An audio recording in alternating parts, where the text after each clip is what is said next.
इस दोपहर के समय जब हम थके हुए हैं या दिन के कामों में उलझे हुए हैं, हम आपके चरणों में आकर विश्राम पाना चाहते हैं। हे प्रभु, आप ही हमारे जीवन का स्रोत हैं। आप ही हमारी सांसों के स्वामी हैं। हम आपके बिना कुछ भी नहीं कर सकते। हम स्वीकार करते हैं कि हमारे जीवन का हर क्षण, हर उपलब्धि, हर आशीष केवल आपकी कृपा का फल है। आज इस दोपहर हम अपने मन, अपने विचार, अपने कार्य और अपने शब्दों को आपके पवित्र हाथों में सौंपते हैं। प्रभु, हमारे मन को शांत करें, हमारे हृदय को निर्मल बनाएं, हमें अपने आत्मा से भर दें ताकि हम हर काम में आपकी महिमा दिखा सकें। हे प्रभु, दोपहर का समय थकान का समय होता है। कभी कभी हमारे शरीर और मन बोझिल हो जाते हैं, लेकिन हम जानते हैं कि जब आपकी उपस्थिति में आते हैं तो नया बल प्राप्त करते हैं। आपकी उपस्थिति हमारे लिए छाया बन जाती है, जैसे धूप में पेड़ की ठंडी छाया। प्रभु, हमें अपनी उस छाया में विश्राम दें। आपका वचन कहता है, जो यहोवा पर आशा रखते हैं वे नया बल प्राप्त करेंगे, वे उकाबों के समान उड़ेंगे। प्रभु, हमें उस आशा से भर दें। जब हम थकें तब आपकी शक्ति हमें संभाले, जब हम निराश हो तब आपकी शांति हमें ढांढस दे। हे प्रभु, इस दोपहर हम अपने परिवार के लिए प्रार्थना करते हैं। हर सदस्य पर आपकी कृपा बनी रहे। जो बाहर काम कर रहे हैं उन्हें सुरक्षा मिले, जो घर पर हैं उन्हें शांति मिले।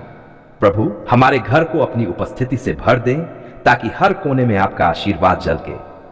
हे दयालु प्रभु, हमारी गलतियों को क्षमा करें। हमसे यदि किसी ने कोई दुख पाया हो तो उसे चंगा करें। हमारे मन में यदि किसी के लिए कटुता हो तो उसे मिटा दें। हमें प्रेम से भर दे ताकि हम क्षमा करना सीखें और एक दूसरे के साथ आपकी तरह दया करें। प्रभु, आज जब हम इस दिन के मध्य में हैं, हमें यह स्मरण दिलाते रहिए कि समय मूल्यवान है। हमें आलस्य से बचाए और हमें बुद्धि दीजिए कि हम हर क्षण का सदुपयोग करें। हमें यह भी सिखाए कि जीवन केवल काम करने के लिए नहीं है, बल्कि आपकी उपस्थिति में जीने के लिए है। हे प्रभु, इस संसार में बहुत लोग दुखी है। कोई भूखा है, कोई बीमार है, कोई अकेला है। हम उनके लिए भी प्रार्थना करते हैं। प्रभु, अपनी दया से उन सब तक पहुंचिए। उन्हें सांत्वना दीजिए, भोजन दीजिए, चंगाई दीजिए और हमें ऐसा हृदय दीजिए जो दूसरों की सेवा में आनंद पाए। हे पिता, हमें नम्रता सिखाए। सफलता में हमें घमंड से बचाए और असफलता में हमें धैर्य दीजिए। हमें यह एहसास दिलाए कि हर परिस्थिति में आपकी योजना उत्तम है। जब हम नहीं समझ पाते कि क्या हो रहा है, तब भी हमें यह विश्वास रखने दीजिए कि आप हमारे भले के लिए काम कर रहे हैं। प्रभु, दोपहर का यह समय हमारी आत्मा को ताजगी देने वाला समय बने। जैसे धरती को दोपहर में कभी कभी हवा ठंडक देती है, वैसे ही आपकी आत्मा हमारे मन को ठंडक दे। हमें अपनी उपस्थिति का अनुभव करने दीजिए। आपकी शांति हमारे हृदय में उतर जाए और आपकी कृपा हमारी आत्मा को तरोताजा कर दे। हे प्रभु यीशु, आपने कहा था, आओ सब परिश्रम करने वाले और बोझ से दबे लोगों, मैं तुम्हें विश्राम दूंगा। प्रभु, आज हम अपने सारे बोझ आपके चरणों में रखते हैं। हमारे डर, हमारी चिंताएं, हमारी परेशानियां, सब कुछ हम आपके हवाले करते हैं। प्रभु, हमें विश्राम दीजिए। हे पवित्र आत्मा, हमारी अगुवाई कीजिए। जब हम निर्णय लें तो आप हमारे विचारों को दिशा दें। जब हम बोले तो हमारे शब्द आशीष बने। जब हम किसी से मिलें तो हमारे भीतर का प्रकाश उन्हें भी छू ले।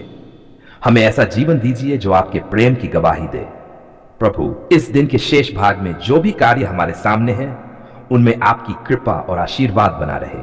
हमारी मेहनत सफल हो और हमारे प्रयास आपके गौरव के लिए हों। हमें ईमानदारी और प्रेम से काम करने का मन दीजिए ताकि हमारा हर कर्म आपकी उपासना बन जाए। मनुष्य का जीवन एक विशाल बगीचे की तरह है जिसमें अनेक प्रकार के वृक्ष उगते हैं।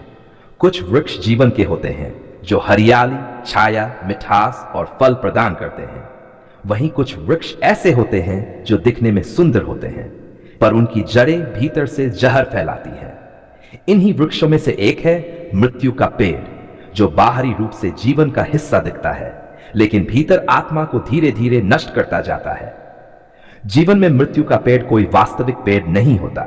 यह प्रतीक है उस आत्मिक स्थिति का जब मनुष्य ईश्वर से दूर हो जाता है, जब हम अपने अंदर के प्रकाश को बुझा देते हैं, जब सत्य की जगह अस्त्य को चुन लेते हैं, जब प्रेम की जगह घृणा को अपना लेते हैं और जब विनम्रता की जगह अहंकार को पाल लेते हैं, तब हमारे भीतर मृत्यु का पेड़ उगने लगता है। यह पेड़ धीरे धीरे हमारी आत्मा की भूमि में अपनी जड़ें फैलाता है। शुरुआत में यह बहुत छोटा होता है, जैसे कोई तिनका, कोई छोटा सा नकारात्मक विचार, कोई छोटी सी ईर्ष्या या झूठ। लेकिन जब हम उसे पहचानने के बजाय पोषित करने लगते हैं तो वह पेड़ बढ़ने लगता है। हमारी सोच, हमारे शब्द और हमारे कर्म उसकी खाद बन जाते हैं। यह पेड़ बाहर से बहुत आकर्षक हो सकता है। जैसे कोई व्यक्ति बाहरी रूप से सफल, प्रसिद्ध, संपन्न और प्रसन्न दिखता है पर भीतर से खाली होता है, वैसे ही यह मृत्यु का पेड़ बाहरी रूप में जीवन का आभास देता है लेकिन आत्मा को धीरे धीरे जकड़ लेता है।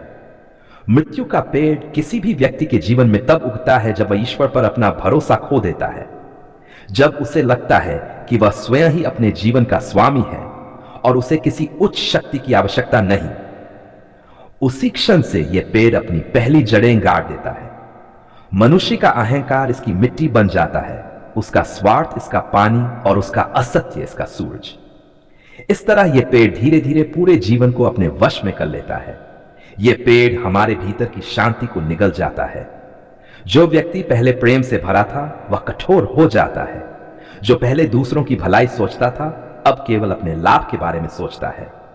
धीरे धीरे यह वृक्ष रिश्तों को तोड़ देता है, मन की करुणा को सुखा देता है और अंततः व्यक्ति के भीतर के प्रकाश को बुझा देता है।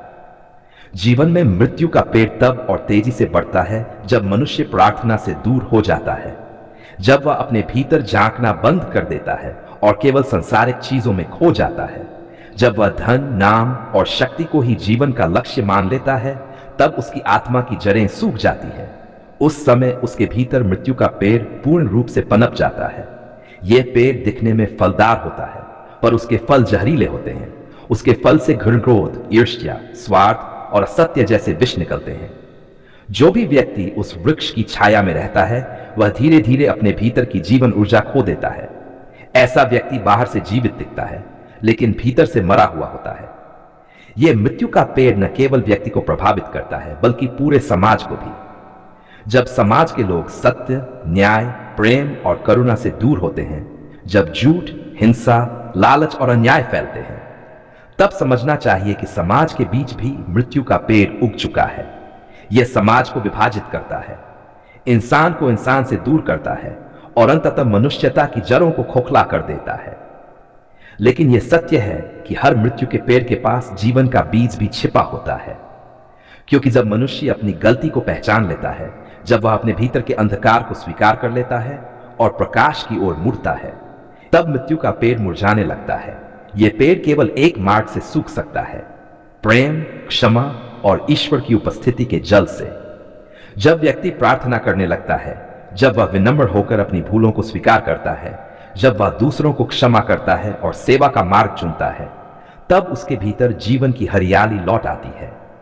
ईश्वर की कृपा सूर्य की तरह है, जो चाहे कितनी भी गहरी छाया क्यों न हो, उसे मिटा सकती है। जब हम अपने भीतर ईश्वर का प्रकाश आने देते हैं, तब मृत्यु का पेड़ की जड़ें अपने आप सूख जाती हैं, उसका अंधकार मिट जाता है और वहां से नया जीवन फूट पड़ता है। कई बार यह पेड़ बाहरी दुखों या कठिनाइयों के रूप में भी दिखाई देता है। जब जीवन में असफलताएं आती है, जब प्रियजन छूट जाते हैं, जब उम्मीदें टूटती हैं, तब तो लगता है कि हमारे भीतर मृत्यु का पेड़ खड़ा हो गया है। लेकिन यह भी सत्य है कि ईश्वर कभी हमें पूर्ण अंधकार में नहीं छोड़ता। यदि हम धैर्य रखें, विश्वास बनाए रखें और भीतर से प्रेम को जीवित रखें, तो यह पेड़ भी हमें सिखा देता है कि कैसे राख से नया जीवन उगाया जा सकता है। जीवन और मृत्यु के वृक्ष का यह संघर्ष हर इंसान के भीतर चलता है। हर दिन, हर निर्णय में, हर विचार में हम या तो जीवन को चुनते हैं या मृत्यु को। जब हम प्रेम, सत्य, क्षमा, नम्रता और विश्वास का मार्ग चुनते हैं, तब हम जीवन का पेड़ सींचते हैं। जब हम स्वार्थ, घृणा, अहंकार और झूठ का मार्ग चुनते हैं, तब हम मृत्यु का पेड़ बढ़ाते हैं। मनुष्य को यह समझना चाहिए कि मृत्यु का पेड़ कभी अचानक नहीं उगता, वह धीरे धीरे भीतर फैलता है और फिर ऐसा लगता है कि जीवन का सारा अर्थ ही खो गया है। इसीलिए हमें हर दिन अपने भीतर झांकना चाहिए, अपने विचारों को जांचना चाहिए और यह देखना चाहिए कि हम किस पेड़ को सींच रहे हैं। ईश्वर ने हर हृदय में जीवन का बीज रखा है, लेकिन यह हम पर निर्भर करता है कि हम उसे प्रेम से सींचें या उसे मृत्यु के पेड़ की छाया में छोड़ दें। जब हम सच्चे प्रेम में, सच्चे विश्वास में जीते हैं, तो जीवन का वृक्ष मजबूत होता है और मृत्यु का वृक्ष अपने आप सूख जाता है। मृत्यु का पेड़ हमें यह भी सिखाता है कि जीवन केवल सांस लेने का नाम नहीं है। यदि हमारे भीतर प्रेम नहीं है तो हम जीवित होकर भी मृत हैं। यदि हमारे भीतर करुणा नहीं है तो हम केवल शरीर हैं, आत्मा नहीं। यदि हमारे भीतर सत्य नहीं है तो हमारा जीवन केवल एक छाया है। लेकिन जब हम प्रेम करते हैं, क्षमा करते हैं और परमेश्वर पर विश्वास रखते हैं, तब हमारा जीवन फूलों से भर जाता है। तब हम उस वृक्ष की तरफ बन जाते हैं जो दूसरों को फल देता है, छाया देता है और अपनी हरियाली से संसार को सुंदर बनाता है। मृत्यु का पेड़ अंत नहीं है, वह केवल एक चेतावनी है कि हम अपने मार्ग से भटक गए हैं। जब हम उसे पहचान लेते हैं और अपने भीतर प्रकाश की खोज शुरू करते हैं, तब मृत्यु भी जीवन में बदल जाती है। यही तो ईश्वर की योजना है कि अंधकार से प्रकाश जन्म ले और मृत्यु से जीवन। हर व्यक्ति के भीतर यह शक्ति है कि वह अपने मृत्यु के पेड़ को काट सके। उसके लिए बस एक कदम चाहिए, सच्चे मन से ईश्वर की ओर लौटना। उस क्षण से भीतर का परिवर्तन शुरू हो जाता है। जो व्यक्ति एक बार परमेश्वर के प्रेम को अनुभव कर लेता है, उसके भीतर मृत्यु की कोई जड़ टिक नहीं सकती। अंततः जीवन में मृत्यु का पेड़ वही है जो हमें ईश्वर, प्रेम, सत्य और आत्मिक शांति से दूर करता है। और जीवन का वृक्ष वही है जो हमें फिर से उसी स्रोत से जोड़ता है। हमें यह निर्णय हर दिन करना है कि हम किस पेड़ को बढ़ाएंगे। ईश्वर हमें वह बुद्धि दे कि हम अपने भीतर के मृत्यु के पेड़ को पहचान सकें, उसे जड़ से काट सकें और उसके स्थान पर प्रेम, विश्वास, करुणा और सत्य का वृक्ष लगा सकें। वही वृक्ष सच्चा जीवन है, वही हमारे अस्तित्व की जड़ है। प्रभु हमें वह कृपा दे कि हम जीवन के वृक्ष के नीचे अपना घर बनाएं, उसकी छाया में विश्राम करें और उसके फलों से संसार को तृप्त करें, क्योंकि वही सच्चा जीवन है और वही मृत्यु पर विजय का मार्ग है। प्रभु, हम आपको प्रणाम करते हैं, आपके चरणों में नतमस्तक हैं, क्योंकि आपने हमारी आत्मा की पुकार सुनी, हमारे आंसुओं को समझा और हमारे जीवन के हर अंधेरे में अपना प्रकाश बिखेरा। आप वह चट्टान हैं जिस पर हम खड़े हैं, आप वह वायु हैं जो हमें जीवन देती है, आप वह शक्ति है जो हमें हर परिस्थिति में संभाले रखती है। जब हम रोए तो आपने हमें सांत्वना दी, जब हम टूटे तो आपने हमें जोड़ा, जब सबने साथ छोड़ दिया तब आप हमारे साथ खड़े रहे। हे प्रभु, आप हमारे सहारा, हमारे उद्धारकर्ता, हमारे मित्र और पिता हैं। हम स्वीकार करते हैं कि हम कमजोर थे। कभी कभी हमने संदेह किया, कभी शिकायत की, कभी निराश हुए, लेकिन आप धैर्यवान रहे। आपने हमें डांटा नहीं, बल्कि प्रेम से हमें वापस अपनी गोद में बुला लिया। आपका प्रेम कभी समाप्त नहीं होता, वह नदी की तरह बहता है, शांत, निरंतर और जीवनदायी।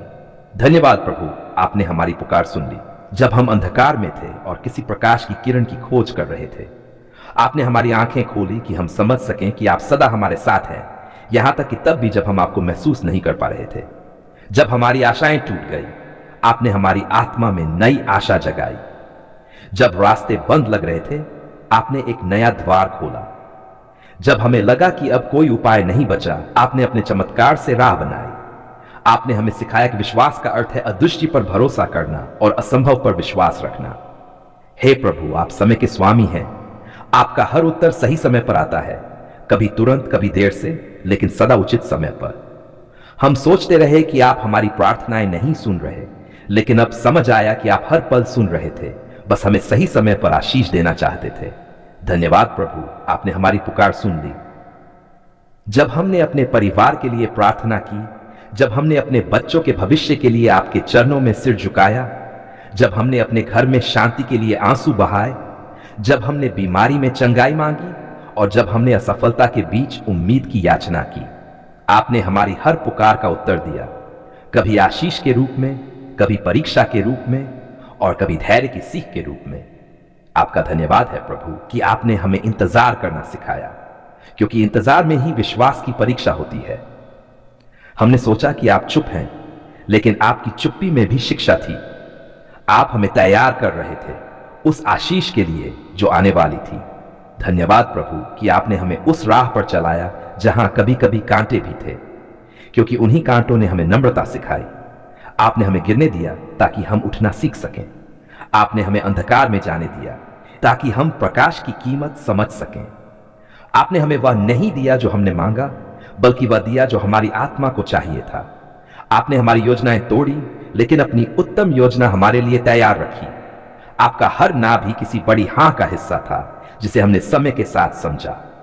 प्रभु, जब हम जीवन की जटिलताओं में उलझे रहे, आपने हमें सरलता सिखाई।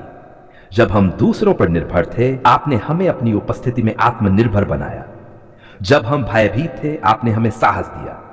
जब हम अकेले थे, आपने हमें प्रेम की गूंज हमारे भीतर भर दी। धन्यवाद प्रभु, आपने हमारी पुकार सुन ली, क्योंकि आपने हमें यह एहसास दिलाया कि आपकी उपस्थिति ही सबसे बड़ा उत्तर है। आपके साथ होना ही हमारी सबसे बड़ी जीत है। आपके बिना कोई भी आशीष अधूरी है। आपके प्रेम ने हमें बदला। हम जो पहले शिकायत करते थे, अब धन्यवाद करने लगे हैं। हम जो पहले डरते थे, अब विश्वास में जीने लगे हैं। आपने हमारी सोच, हमारे दृष्टिकोण, हमारे हृदय सबको नया बना दिया। प्रभु, आप हमारे जीवन की धड़कन हैं। आपके बिना हम केवल शरीर हैं, पर आपके साथ हम आत्मा बन जाते हैं, जीवित, सचेत और उद्देश्यपूर्ण। धन्यवाद प्रभु, आपने हमें दिखाया कि चमत्कार केवल बड़ी घटनाएं नहीं होती। चमत्कार है सुबह का सूर्योदय, एक बच्चे की मुस्कान, एक अजनबी की सहायता, एक बीमार की चंगाई, एक टूटे दिल का फिर से धड़कना। आप हर क्षण में कार्यरत है। आपके प्रेम का जाल हमारे चारों ओर फैला हुआ है। धन्यवाद प्रभु, आपने हमारी पुकार सुन ली। जब हमने शांति मांगी और आपने तूफान को शांत किया। जब हमने मार्ग मांगा और आपने हमारे पांवों को स्थिर किया। जब हमने न्याय मांगा और आपने सत्य की विजय दिलाई। जब हमने प्रेम मांगा और आपने हमें स्वयं प्रेम बनना सिखाया। आपने हमें सिखाया कि धन्यवाद केवल तब नहीं कहना चाहिए जब सब कुछ अच्छा हो, बल्कि तब भी जब कुछ भी समझ ना आए, क्योंकि हर परिस्थिति में आप कार्य कर रहे होते हैं। हर आंसू के पीछे आपकी कृपा है, हर परीक्षा के पीछे आपकी योजना। आज हमारा मन आपके प्रति कृतज्ञता से भरा है। हम कहना चाहते हैं, धन्यवाद प्रभु, आपने हमें नया जीवन दिया। धन्यवाद प्रभु, आपने हमारे घर में शांति दी। धन्यवाद प्रभु, आपने हमारी आत्मा को सुकून दिया। धन्यवाद प्रभु, आपने हमारी गलतियों को क्षमा किया। धन्यवाद प्रभु, आपने हमें फिर से खड़ा किया। हम ये भी जानते हैं कि आपकी कृपा केवल हमें नहीं, बल्कि हर उस आत्मा तक पहुंचती है जो आपको पुकारती है। आपने कहा था, जो मुझे पुकारेगा मैं उसे उत्तर दूंगा, और आपने सच में ऐसा ही किया। हे प्रभु, हम आपकी स्तुति करते हैं, आपके नाम की महिमा करते हैं, क्योंकि आप सच्चे, दयालु और न्यायी हैं। आपका प्रेम कभी समाप्त नहीं होता। आपकी दया हर सुबह नई होती है। आपकी योजना अद्भुत है और आपकी शक्ति असीम। आज हम आपके चरणों में बैठकर केवल यही कहना चाहते हैं, धन्यवाद प्रभु, आपने हमारी पुकार सुन ली है। हमारे जीवन की कहानी आपकी कृपा की गवाही है। हमारे आंसू अब आपकी महिमा के गीत बन गए हैं। हमारी हारें अब आपकी विजय की मिसाल बन गई है। आपने जो किया वह हमेशा सही था। जो कर रहे हैं वह हमारे भले के लिए है, और जो करेंगे वह हमारे विश्वास को और दृढ़ करेगा। आप हमारे आदि हैं और अंत भी। आपके बिना जीवन अधूरा है, पर आपके साथ जीवन शाश्वत है। हे प्रभु, हमारे हर शब्द, हर सांस, हर कर्म आपके धन्यवाद का एक स्वर बने। हमारा जीवन आपकी महिमा का गीत बने। हम जहां भी जाएं वहां आपके प्रेम की खुशबू फैलाएं। धन्यवाद प्रभु, आपने हमारी पुकार सुन ली है। आपने हमें बचाया, आपने हमें उठाया, आपने हमें नया बनाया। अब हम डरते नहीं, क्योंकि आप हमारे साथ हैं। हम अकेले नहीं, क्योंकि आपका आत्मा हमारे भीतर है। हम असहाय नहीं, क्योंकि आपकी कृपा पर्याप्त है। आपके चरणों में हमारी आत्मा को विश्राम मिला है। अब हमारा जीवन एक धन्यवाद गीत बन गया है। हर सुबह, हर दोपहर, हर रात हम बस यही गाते हैं, धन्यवाद प्रभु, आपने हमारी पुकार सुन ली है।